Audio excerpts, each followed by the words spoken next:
Today on Before and After with Celeste Star Twin and Reina Innocenti. We are playing Flip the Coin to see which film we are watching. And I realized we couldn't use the sobriety chip because it is the same on both sides. Unfortunately, yes. So instead we are using, A coin with what president is that? it's Kennedy. It is a $50. Oh, Yeah. fancy. Fancy indeed. So, heads, we're going to have Dungeons and Dragons featured on Paramount Plus. And tails is going to be Ant-Man. Ant-Man Quantumania featured on Disney Plus. Lot of pluses. Lots of plus. Well, you really need to reflip that. Because I'm pretty sure crotch 50 doesn't count. I've dropped it both times. Okay. 3 times. 3 times. You want me to flip it? I want you to flip it. I'm bad at this. One, flipping a $50 is really hard. Okay, look, I cosplayed Two-Face a few years ago, so I thought I knew how In to my still. hand, it landed face up. Okay. So we're going to watch Dungeons and Dragons. Honor Among Thieves. I am stoked. We played the video game for a little bit. Remember? Same weekend I played Joust. I'm. We actually did. We touched the arcade game. It's true. This is, of course, this is, of course, a film Based based on on. Baldur's Gate, Well, the GameCube game, yeah. clearly. Yes. Based. I was going to say based on the obscure tabletop game Dungeons and Dragons. That neither of us have any history with. That is a blatant lie. I have the double feature DVD, by the way, guys, Of the original of the Dungeons and original Dragons one. I movie. also have the special edition DVD of the first release of the first movie, which I love. By the way, y'all can go suck it. It's it's a messy film, but I think there's a lot in it to love. I'm saying that completely sincerely. I think there's a lot to love in Same. Dungeons and Dragons. Same. I have no expectations for this film because Dungeons and Dragons is a romp no matter what you do. Tabletop RPGs are weird. Um, so I'm coming at it from two perspectives. I do have a couple expectations, though not nothing specific. One, I have been playing Dungeons and Dragons since I was 15, so I really this is a thing that I really love. So I admit that up front. D&D's always been in my life, but since I was dyslexic, I wasn't allowed to actually play it until I was an adult. But aren't you glad you started playing it? I'm still dyslexic as heck. But you're glad you play it. Absolutely. Yeah. Like so it's a game, but I mean also, I grew up as a cis boy, so like it was a lot easier to get into Dungeons and Dragons circles. Um Just slide into the dungeons. yeah, just slide into the dungeon. Slide into someone's DMs. By DM, I mean Dungeon Master. I was not sliding into any DMs in that Dungeon situation. Masters. Ah, They ah, None of them were my type, I'm afraid. But ah, anyway, the I ah. I really like Chris Pine as an actor, and he's one of the leads in this. Justice Smith from Detective Pikachu is also one of the leads. I love them both. Plus, while one time while I was working at the anime store, a grandma came in and told me she knew nothing about Dungeons and Dragons other than that she took her grandson to it and she loved this movie. So I'm ecstatic that it has such wide appeal, I I think my guess. grandma went to see it too. That sounds like grandma. I think my grandma saw this movie. I'm pretty sure she did. Well, I'm really excited to see what they do with this. I think Dungeons and Dragons is such a because you don't really have there's canon and there's like rules, but it's really easy to build a world with that rule set. I mean, case in point, Critical Role is still going. But like, It's also really easy to break every single one of those rules and say, screw it, I'm using second edition, uh, and then just kill everyone with a jelly cube. I'm excited to see what they do with this. Cast looks great. I've heard um That uh, was a joke about the direct to TV sequel for the original one. I'm not even I joking. love the gelatinous cube is such a great monster in all the dumbest ways. I guess the other reason I've been excited to see this was our good friend Miles from Casual Trek literally got out of the theater and texted me all caps, "Go see Dungeons and Dragons." So I'm excited to watch So our this. theatrical experience is sitting in our living room. It's a big TV. Yeah, It counts. yeah, So hope we'll see on the flip side to see yeah. if we think that this is a good film and if there were enough dungeons and or dragons in it. All I know is that the Nerf guns exist for my King Ghidorah cosplay. Hell yeah! So a D2 is called a coin. You're not wrong. That was awesome. Yeah, it was. So yeah, so that's when it comes to adapting a beloved game like Dungeons and Dragons. It's really hard to do something like that unless you really, really know what you're doing.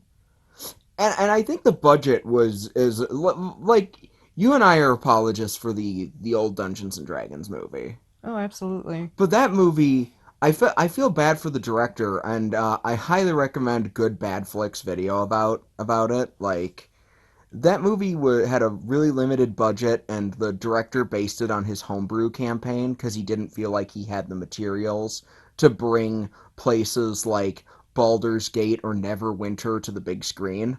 Both And of which here were mentioned, by the way. uh, And most I made the Baldur's Gate joke. most of the movie is set in Neverwinter. Like, Yeah, yeah. I also got to make a gauntlet joke while watching the film um, because in the fight with the characters from the cartoon show were also the characters from the Gauntlet arcade game. this was just a whole lot of. So there were tons of little nods to other pieces of Dungeons and Dragons media, and of course the game itself. But this is also just a really well-made movie. Like every plot thread that they set up pays off by the end of the movie. And I'm really pleased with the practical costumes they went with, like Jonathan and the cat lady. Yeah, all the practical. I was blown away by the number of practical effects in this movie. And I can't believe that I get to say this, but the practical tentacles with restraining Chris Pine It looked were good. looked really good. Um, I loved, I loved how they were willing to, cause like they use spells and gimmicks and like relics from the game, but like it didn't feel unnatural. It felt like logical pieces to use in a story. Well, Um, yeah, because they set the bar at this is nuts. that's true. Oh my gosh, it was a legitimately funny movie too. Yeah, I've heard people compare it to Guardians of the Galaxy, and I'm shocked that it was solid for the whole 2 hours. yeah, this is like a more than 2 hour movie, and it kept me laughing. It kept me eagerly engaged. Uh, and you wanna, this is gonna hold I up. could guess some of it, not all of it. Yeah, I mean, like there were a couple things where I could kind of guess where it was going, but even then, they did it well. Like, Yep. and I think that another thing that's going to be fun for rewatches, aside from the fact that it tells a fun story and it puts you on a ride with some really enjoyable There's a characters. lot to look at. Yeah, there's constantly stuff going on screen. Like they're all You're going to get, if you look and pause any frame, you're going to find references to all sorts of media that Dungeons and Dragons is either based on or was inspired by Dungeons and Dragons, including but not limited to, oh heck, we definitely saw Moria. I I love that like By the way, I just finished reading Fellowship of the Ring for the first time ever. Congratulations. Congratulations on your journey into Tolkien. Yeah. Yeah, you enjoyed it, it looked like. Just throw up some art right here. Okay, can do. Um, no, but like, how do I like it, some of what made this movie so magical, pun intended. What made this movie magical was PG Falls and Essie Mackin from catering. Oh, that absolutely. Absolutely. I mean, in full sincerity, craft services are a very important part of the filmmaking process. No, but something that I was really blown away by was that they really went the extra mile. Like in crowd scenes, you would see animal people and interesting little critters running around that Like little rust beast. yeah, little Like rust little rust dude. And the again. little brain monsters and Again, there were cat folk, there were raven folk. There was at least Jonathan. yeah, there was at least one dragon folk just hanging Dude, out. Yeah, yeah, just all these things that you didn't you didn't need. need, but it made the world feel more lived in and magical and crazy, and I Also, loved that. Gargoyle Dragon. Yeah, that was so cool. Snakehead Gargoyle Dragon. The Heck yeah. all the action sequences were really well done too. They're a lot of fun. Oh, and the camera work. They kept doing interesting stuff with the camera, especially when Doric the Tiefling, when she's transforming while escaping the castle. That's such a fun sequence. This is uh, the entire cast do such a great job. Um, like I can't say that anyone. I didn't feel like anyone was the weak link. I thought everyone really brought something fun to the Mm-hmm. table. I love these characters. Um, you had a really fun story for them, and if they decide to do another Dungeons and Dragons movie, you have these characters are great, but the world feels so big that you could easily do a different set of characters, Oh yeah. and it would still be exciting because it'd be like, oh wow, this world is huge. I want to see more of it. I also think that it would be phenomenal if I could remember my train of thought. Oh, I'm sorry. No, I started and then I lost it. I loved even like little things like having the paladin be kind of a killjoy was very class. Yeah, yeah. How was it seeing your character type being played on a big screen It was as uncomfortable that yeah, that Shanky Yandar was definitely the kind of character that I would play all the time. lawful to the point of not understanding jokes? Lawful good because if you're not, how are you supposed to smite evil? Come on. Uh He wouldn't even make that joke. exactly. It's because he's lawful good. I loved Michelle Rodriguez's barbarian character, Holga. She was very cool. I loved that Chris Pine got to not be a traditionally masculine hero figure. He's not a Yeah, fighter. Spider-Man was good in this movie. Yes, yes, the underrated Spider-Man. Not the first thing most people would think of with Chris Pine, but I'm glad you went Spider-Man. I know. Uh, I just it was the most recent thing that he's been in. no, the most recent thing he's been in was a movie you hated, Wonder Woman 1984. That movie didn't That exist. did... That didn't happen. oh boy, I don't know what you're talking about. I love me some Chris Pine. Uh Justice Smith's wizard was a very fun character, and then of course we had Sophia Lillis as Doric, the tiefling druid. Uh, she was a very fun. I loved her shape shifting. That was really cool. Baby. Um, They really did get the baby face of a tiefling down. they did, they did. And the evil red wizard was played by Daisy Head, niece of Murray Head, the man who performed One Night in Bangkok. So that was confusing, deeply, deeply Makes a confusing. hard man humble.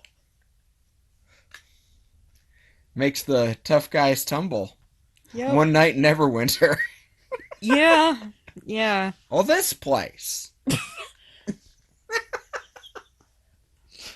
The three of you who got that were like, But yeah, I'm good also show. like still really just laughing that so many people were pointing out the kids from the animated TV series, Uh huh. but no one was pointing out the fact that the characters from the Gauntlet arcade game. I wouldn't have it any other way. I that tournament sequence was a whole lot of fun. What am I kidding? All of the set pieces in this movie worked. Like the action sequences worked, the comedy segments worked, the character moments actually I felt like really this just it was top to bottom just a really tightly made movie. And if E1, Hasbro's entertainment division, if they can keep up this kind of quality while adapting And Hasbro stop being properties, stupid to artists and independent creators yeah, they could have something really special. Please don't suck like they've Transformers. always had. Please don't suck Transformers Rise of the Beast. I'm begging you. I'm really looking. Please don't suck. Anyway, Okay, but the Gauntlet arcade game. You want to know when my first time encountering the physical arcade game was? The same day I played Joust for the first time. which was at a retro arcade that we were at in Madison. Madison, Wisconsin. Yeah, where Yeah, it was fantastic. I, you kicked my ass in Joust. yes, I did. And I Embarrassing for me. I had so much fun. And then we tried playing Gauntlet, but it's really hard if you don't have four people. Nah, that's true. We had three, so we were close. Yeah, yeah, we were close. Close, not quite. Uh each I person has to pay individually, which is the part that sucks. Um This was just a really great movie. um if you haven't played Gauntlet, I actually really do suggest picking up a version of the game. Oh no, I mean No, no, this is me like I agree. It's great. I know. I know. This is me doing my thing cuz Oh, sorry. you sound weird. You sound like I'm like not mentioning the movie enough. But I'm seriously just when people talk about Dungeons and Dragons and the offshoots in media Hmm. that it's had, that's one that gets forgotten. I guess now that you mention it, yeah, I guess by modern standards, it's pretty forgot. That was such a core part of my childhood growing up, like going to friends' houses and playing like the port of it. Yeah, I owned the PlayStation 2 game. I owned the one for the GameCube. There was I think one on the Xbox 360. I'm not sure. Don't quote me on that. But like it's so weird when you go back and you're just like you say Gauntlet and people automatically think Lady Death and just don't actually imagine the actual game. Yeah, it's too bad because that now that you mention it, yeah, that was such a big part of, and I know a lot of people that was a big part of their growing up, and it's Mm-hmm. kind of Gauntlet, Baldur's Gate, um, which is an amazing PlayStation 2 game. Baldur's Gate rocks. Uh, Such a great it game. did get a sequel, Hmm. but I'm obviously talking about the first one. But and then we're sitting here and I'm sitting and I'm watching and I'm loving all of these references to obscure parts of media Hmm. that Dungeons and Dragons has inspired or been inspired by. Yeah, I no, I agree. This really was a love letter to everything that makes D&D great. And I honestly think that they should have this film on loop with the other Dungeons and Dragons movie and maybe the TV series, um, like at the Gygax estate. Or like even just throwing this out there, gaming cons might be a fun thing to have running. You know, after the movie came out, Chris Pine actually said in an interview that he thinks Dungeons and Dragons should be a more standard thing kids play at school. Oh, Okay, absolutely. he's a like we're I don't know how much of it was just this movie, but he's now in the he's very much in the camp of Dungeons and Dragons is one of the best things that you can be do. Well, it's imaginative. It's Math. there's math involved. There's math, there's communication, there's imagination, Mm-hmm. and there's problem solving. All four of those things you absolutely need in the real world. Oh, learning to cooperate with Yeah, that's people. what I Yeah, said. yeah. Cooperation. It's such a It's really important to play tabletop RPGs. Pen and paper RPGs are very, very important. And I'm not gonna like make that subtext. That is text. I completely agree. And I it's like one of mhm, the reasons it was hard for me to socialize when I got older is I wasn't allowed to play those when I was a kid. I'm sorry, dude. Like we had this one that was on the Apple II GS that they couldn't turn off because we didn't have a memory card in the Apple II GS. That was like 12 books and the map was in the Apple II GS. So I'm sitting here nowadays going we could have just programmed this into a graphing calculator. Oh, absolutely. Um I don't know what the game was. All I know is there was a hot chocolate planet where you could float around on marshmallows. And I was so upset that I wasn't allowed to play. I remember nail polish bottles being used as character tokens on maps. Hmm. So I knew which character was what. It was something that I just grew up with seeing and just kind of fantasizing about in my own way. I'll go so far as to say this: if for some reason you're listening to um, this Still? recording that we're doing, and you maybe you were interested in the movie, and if for some reason have you're on the fence about the games it's based on, I'm not going to do brand loyalty. Hasbro's not paying me. But what I will say is find a tabletop game that you think would be fun, get some friends together, roll some dice. I'm serious. It is a great experience, and the vibe of that experience this movie gets. Heck, Settlers of Catan. Board games in general, just Yeah, just pick up a board game. Forbidden Island, go absolutely Forbidden Island. Arkham Horror, Betrayal of House on the Haunted Hill. These are games that I love, by the way. Get together with some friends, play some games, and if for some reason you haven't watched Dungeons and Dragons Honor Among Thieves, give it a watch. It's on Paramount Plus right now. Yep, So, do that. And remember, folks, the best game in the world, the best game you can possibly get in the world is in a little blue box, and it's called Unnatural Selection. great game we got at a D&D convention, actually. Exactly. Um, I'm really glad we watched this together. Me too. I hope if you guys haven't seen it yet and you're listening to this, go check this out. It's super worth your time. Hey, spoiler warning. I don't pay for expensive Paramount Plus. I get ads. There There weren't weren't any ads on ads on this. this, That's so so weird. go watch Dungeons and Dragons. It's really good. You'll love it. There's no ads on this, and there's no ads on DS9. Good times. And Good times. and as always, Let the good times roll a D20! Hey! Hey!